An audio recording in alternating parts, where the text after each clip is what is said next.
आता पेट्रोलचा खर्च विसरा, घरी आणा इलेक्ट्रिक स्टायलिस्ट इलेक्ट्रिक गाडी।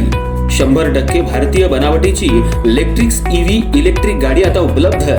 5 वर्षांची वॉरंटी, आकर्षक कलर्स आणि स्पोर्ट्स डिझाइन। एकदा चार्ज करा आणि 100 ते 140 किलोमीटर पर्यंत रेंज। अत्याधुनिक सर्व्हिस सुविधा, लोन सुविधा सुद्धा उपलब्ध। आजच भेट द्या साई मोटर्स, किसान चौक, इचलकरंजी। संपर्क 93 73 27 57 52 किंवा 0230 299 77 66। नो पेट्रोल नो टेन्शन, इलेक्ट्रिकचा स्मार्ट पर्याय।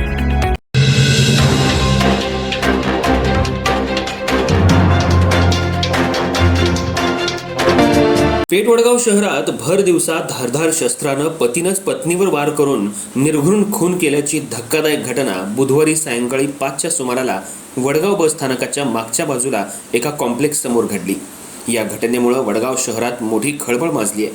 अमृता दीपक कांबळे वय 30 असं मृत महिलेचं नाव असून संशयित आरोपी दीपक लाडू कांबळे वय 35 राहणार सावर्डे हा घटनेनंतर फरार झालाय। दीपक कांबळे आणि अमृता यांचा 8 वर्षांपूर्वी प्रेमविवाह झाला होता। त्यांना 2 मुली देखील आहेत। मागील काही दिवसांपासून दोघांमध्ये घरगुती वाद सुरू होता। बुधवारी अमृता या बस स्थानकाच्या मागील बाजूच्या कॉम्प्लेक्समध्ये एका वकिलाला भेटण्यासाठी आल्या होत्या। त्याच दरम्यान दीपक कांबळे तिथं आला आणि दोघात वाद झाला। त्यानंतर त्यानं जवळ असलेल्या कोयत्याच्या सहाय्यानं अमृता यांच्यावर सपासप वार केले। गंभीर जखमी झालेल्या अमृता या रक्ताच्या थारोळ्यात जागीच पडल्या। घटनास्थळावरील काही लोकांनी पतीला अडवण्याचा प्रयत्न देखील केला, परंतु ती माझी बायको आहे, तुम्ही यात पडू नका असं म्हणून त्यानं त्यांना मागं ढकललं आणि तिथून फरार झाला।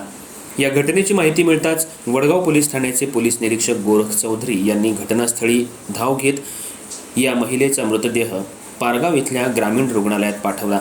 घटनेची नोंद पोलीस ठाण्यात करण्यात आली असून फरार झालेल्या आरोपीचा पोलीस शोध घेत आहेत।